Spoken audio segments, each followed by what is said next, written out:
할렐루야. 이 시간에는 요한계시록 10장 작은 두루마리라는 주제를 가지고 함께 은혜를 나누도록 하겠습니다. 요한계시록 10장을 보면은 힘센 천사가 전하는 메시지가 있는데, 이 한상은 여섯째 천사가 나팔 불고 첫 번째 강경인 결박된 네 천사와 그들을 따르는 말탄 자들을 통해 온 인류 3분의 1을 죽이고자 예비된 강경을 보게 하신 후 또 다른 한상을 통해 보는 두 번째 강경입니다. 이것은 일곱째 천사가 나팔 불기 전의 일입니다. 요한계시록 10장 1절에서 3절 내용을 보면은 내가 또 보니 힘센 천사가 구름을 잇고 하늘에서 내려오는데 그 머리 위에 무지개가 있고 그 얼굴은 해 같고 그 발은 불기둥 같으며 그 손에는 펴놓인 작은 두루마리를 들고 그 오른발은 바다를 밟고 왼발은 땅을 밟고 사자가 부르짖는 것 같이 큰 소리로 외치니 그가 외칠 때에 일곱 우리가 그 소리를 내어 말하더라.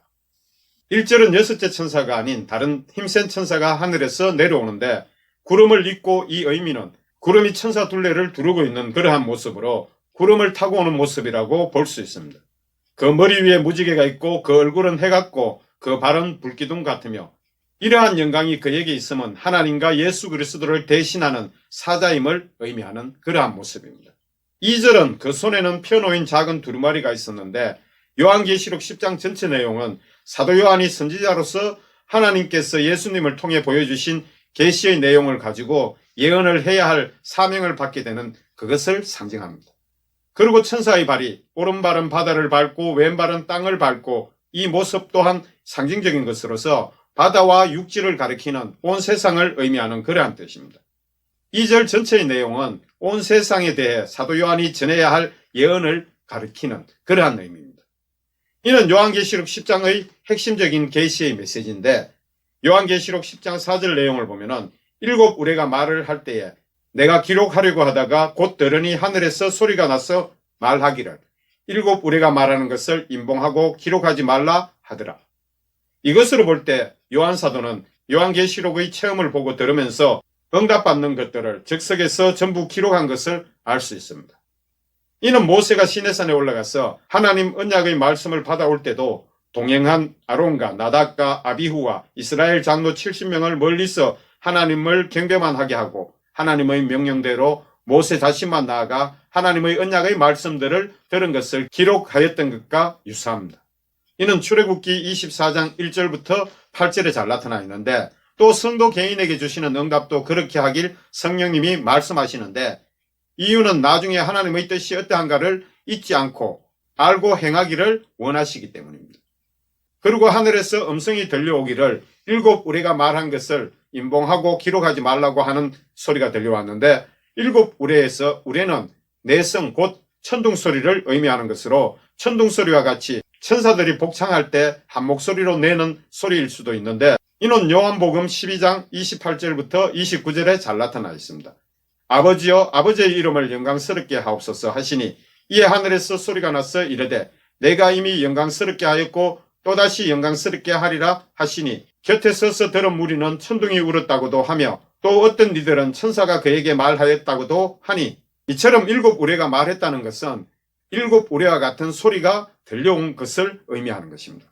그리고 힘센 천사가 외칠 때 일곱 우레가 말한 것을 인봉하고 기록하지 말라고 했는데, 과연 이 일곱 우레가 말한 것은 무엇일까 살펴보면 이것은 힘센 천사가 전한 내용 속에 그 답이 있습니다. 요한계시록 10장 5절부터 7절 내용을 보면 내가 본 바 바다와 땅을 밟고 서 있는 천사가 하늘을 향하여 손을 들고 세세토록 살아계시니 곧 하늘과 그 가운데 있는 물건이며 땅과 그 가운데 있는 물건이며 바다와 그 가운데 있는 물건을 창조하신 이를 가르쳐 명세하여 이르되 지체하지 아니하리니, 일곱째 천사가 소리내는 날 그의 나팔을 불려고 할 때에 하나님이 그의 종 선지자들에게 전하신 복음과 같이 하나님의 그 비밀이 이루어지리라 하더라. 5절의 바다와 땅을 밟고 서 있는 천사는 힘센 천사를 가리킵니다. 그가 하늘을 향하여 오른손을 들고 하나님을 향하여 맹세하면서 하는 그의 말은 지체하지 아니하리니 라고 한 것은 마지막 나팔이 불 때 심판과 함께 정하신 일들을 이루시기 위해 속히 강림하실 것과, 그리고 일곱째 천사가 소리내는 날 그의 나팔을 불려고 할 때에 하나님이 그의 종 선지자들에게 전하신 복음과 같이 하나님의 그 비밀이 이루어지리라 하면서 이를 속히 이루실 것이므로 임봉하고 기록하지 말라고 하셨던 것입니다. 그리고 7절의 하나님이 그의 종 선지자들에게 전하신 복음과 같이 하나님의 그 비밀은 바로 이러한 것입니다. 고린도전서 15장 51절부터 54절 내용을 보면은 보라 내가 너희에게 비밀을 말하노니 우리가 다 잠잘 것이 아니요 마지막 나팔의 순식간에 호련히 다 변화되리니 나팔 소리가 나매 죽은 자들이 썩지 아니할 것으로 다시 살아나고 우리도 변화되리라. 이 썩을 것이 반드시 썩지 아니할 것을 입겠고 이 죽을 것이 죽지 아니함을 입으리로다. 이 썩을 것이 썩지 아니함을 입고 이 죽을 것이 죽지 아니함을 입을 때에는 사망을 삼키고 이기리라고 기록된 말씀이 이루어지리라. 그리고 또 데살로니가 전서 4장 14절부터 17절 내용을 보면은 우리가 예수께서 죽으셨다가 다시 살아나심을 믿을진데 이와 같이 예수 안에 사는 자들도 하나님이 그와 함께 데리고 오시리라. 우리가 주의 말씀으로 너희에게 이것을 말하노니 주께서 강림하실 때까지 우리 살아남아 있는 자도 자는 자보다 결코 앞서지 못하리라. 주께서 호련과 천사의 소리와 하나님의 나팔 소리로 친히 하늘로부터 강림하시리니 그리스도 안에서 죽은 자들이 먼저 일어나고 그 후에 우리 살아남은 자들도 그들과 함께 구름 속으로 끌려 공중에서 주를 영접하게 하시리니 그리하여 우리가 항상 주와 함께 있으리라. 이 일은 결국 일곱째 나팔인 마지막 나팔 불 때 이루어지는 일들에 대한 비밀이므로 일곱째 나팔 불 때 나타날 일들을 11장에서 계시하기에 여기서 기록하지 말고 임봉해 덮어두라고 한 것입니다. 요한계시록 10장 8절부터 10절 내용을 보면은 하늘에서 나서 내게 들리던 음성이 또 내게 말하여 이르되 내가 가서 바다와 땅을 밟고 서 있는 천사의 손에 펴놓인 두루마리를 가지라 하기로 내가 천사에게 나아가 작은 두루마리를 달라 한즉 천사가 이르되 갖다 먹어버리라.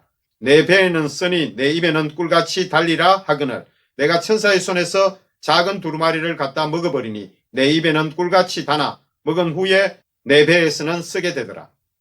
8절에서는 사절에서 하늘로부터 들려온 그 음성이 또 들려오기를 내가 가서 바다와 땅을 밟고 서 있는 천사의 손에 펴놓인 두루마리를 가지라고 명령하고 있습니다. 이는 에스겔서 2장 8절부터 3장 3절의 내용과 같이 사도 요한이 하나님으로부터 받은 선지자적인 사명을 감당해야 할 것에 대한 의미를 상징적으로 표현한 것으로 하나님께서 에스겔이나 예레미야 선지자에게 하신 것처럼 사도 요한에게 역시 세상의 모든 자들과 왕들에게 예언해야 하는 것에 대한 사명을 주신 것입니다. 여기서 에스겔서 2장 8절부터 3장 3절의 내용을 잠시 살펴보면 인자야 내가 네게 이르는 말을 듣고 그 패역한 족속같이 패역하지 말고 내 입을 벌리고 내가 네게 주는 것을 먹으라 하시기로 내가 보니 보라 한 손이 나를 향하여 펴지고 보라 그 안에 두루마리 책이 있더라. 그가 그것을 내 앞에 펴시니 그 안팎에 글이 있는데 그 위에 애가와 애곡과 재앙의 말이 기록되었더라. 또 그가 내게 이르시되 인자야 너는 발견한 것을 먹으라. 너는 이 두루마리를 먹고 가서 이스라엘 족속에게 말하라 하시기로 내가 입을 벌리니 그가 그 두루마리를 내게 먹이시며 내게 이르시되 인자야 내가 내게 주는 이 두루마리를 내 배에 넣으며 내 창자에 채우라 하시기에 내가 먹으니 그것이 내 입에서 달기가 꿀 같더라. 그가 또 내게 이르시되 인자야 이스라엘 족속에게 가서 내 말로 그들에게 구하라. 이와 같이 하나님께서는 에스겔 선지자에게 하신 말씀대로 사도 요한에게 또한 그렇게 하고 계신 것입니다. 그래서 9절은 하늘에서 들려온 음성의 명령대로 천사에게 가서 작은 두루마리를 달라고 하자 힘센 천사가 말하기를 갖다 먹어버리라. 내 배에는 쓰나 내 입에는 꿀과 같이 달리라 하였는데 10절에서는 그 말대로 그렇게 하자 내 입에는 꿀같이 다나 먹은 후에 내 배에서는 쓰게 되더라. 이것은 사도 요한이 환상을 통하여 그의 영이 체험하여 느끼는 그것을 본 것으로 이 내용의 의미는 하나님께서 장차 이루실 비밀을 알 때는 꿀과 같이 달았지만 다 먹고 보니 쓰게 된 것은 결국 애곡해야 할 일들이기 때문에 그러한 것입니다. 즉 선지자로서의 사명은 장차 이루어질 일에 대해 하나님의 뜻을 알 때는 그 예언의 말씀이 꿀과 같이 달지만은 다 알고 난 후에는 불순종에 대한 심판이 반드시 따르고 그 대가는 영원한 불못에 들어가는 영원한 사망이기에 죽을 영혼들에 대해 애통해야 하므로 쓰라린 것입니다. 그리고 요한계시록 10장 11절 내용을 보면은 그가 내게 말하기를 내가 많은 백성과 나라와 방언과 임금에게 예언하여야 하리라 하더라. 이는 사도 요한에게 작은 두루마리를 준 힘센 천사가 전한 말로서 요한계시록 5장부터 10장까지 보여준 봉인된 심판의 비밀에 대한 것 외에 다시 예언하여야 할 것을 전한 것입니다. 그리고 11장은 마지막 나팔 불 때 있을 일에 대한 총체적인 예언인 것입니다. 이는 신앙의 측량으로 알곡과 가라지를 구분하시기 위한 것과 복음 전파가 끝나고 마지막 종말 때 나타날 현상을 전체적으로 계시하신 부분입니다. 그리고 요한계시록 12장부터는 예수 그리스도 탄생 배경에서부터 마지막 날 최후 심판과 천국 입성까지의 상황을 상세한 내용으로 환상을 보고 듣게 되는데, 이것은 많은 백성과 나라와 방언과 임금에게 다시 예언하여야 하리라 한 말씀대로 영적인 세계에서 이루어지는 계시를 예언한 내용입니다. 앞에서의 7봉인에 대한 것인 요한계시록 5장부터 11장은 사도 요한에게 12장부터 22장까지의 예언을 하기 위해 먼저 그 비밀을 계시하여 보여주신 것입니다. 이는 구약의 모든 선지서도 선지자에게 예언을 위해 하나님의 부르심에 대한 동기와 가정과 그리고 목적을 기록한 것과 동일한 의미입니다. 그래서 그에게 두루마리를 먹으라고 한 것은 그 심판의 내용을 알고 예언해야 하기 때문이므로 구약의 선지자들처럼 하나님께서 행하실 일들을 먼저 보여주셔서 심판의 내용을 알게 하신 후 전하도록 하신 것입니다. 그 의미가 담긴 것이 에스겔서 2장 8절부터 3장 4절까지의 내용입니다. 그래서 아모스 3장 7절 8절 내용을 보면은 주 여호와께서는 자기의 비밀을 그 종 선지자들에게 보이지 아니하시고는 결코 행하심이 없으시리라. 사자가 부르짖은적 누가 두려워하지 아니하겠느냐. 주 여호와께서 말씀하신적 누가 예언하지 아니하겠느냐. 이러하므로 요한계시록 12장부터 22장까지는 예수 그리스도로 인하여 시작된 종말에 일어나는 사건들에 대해 7인으로 봉인되었던 심판의 비밀의 내용을 계시하신 것과 그것이 영적인 세계에서 어떻게 이루어지고 현실의 실상으로 어떻게 나타나는 것인지를 보여주는 계시와 예언의 내용입니다. 작은 두루마리는 다름 아닌 7인으로 봉인된 비밀들이며, 영적인 세계에서 이 작은 두루마리를 먹은 것은 사도 요한이 봉인된 비밀에 대한 계시를 예수 그리스도로부터 받은 것을 그렇게 보여주신 것입니다. 그러나 그 순간은 달았지만은 먹은 후에 쓰게 된 것은 심판의 비밀들을 알고 보니 믿지 않는 자들의 영원히 받아야 할 심판으로 인해 마음이 애통하고 쓰라린 것을 깨닫게 된 것입니다. 이는 선지자들의 특징으로 왜 인류의 모든 영혼 구원을 위해 기도해야 하고 또 복음을 전파해야 하는지를 알게 하신 것입니다. 이는 하나님의 말씀을 받은 모든 자들인 성경의 모든 선지자들이 그러했습니다. 사도인 요한도 선지자로서 이 예언의 말씀을 받아 기록할 때 하나님의 정하시고 변개할 수 없는 사실인 계시된 7인의 비밀로 인하여 그 심정 역시 애통한 마음이었으리라 볼 수 있습니다. 마지막 심판은 불신자가 그 대상이나 그렇지만 믿는다고 하면서 악을 행하는 자들, 곧 모든 죄악에 대한 심판인 것을 깨달아 알도록 전하게 한 그러한 내용입니다. 그래서 요한계시록 10장은 이러한 것을 깨우쳐주는 포괄적인 깊은 의미가 담겨져 있는 그러한 내용입니다. 할렐루야.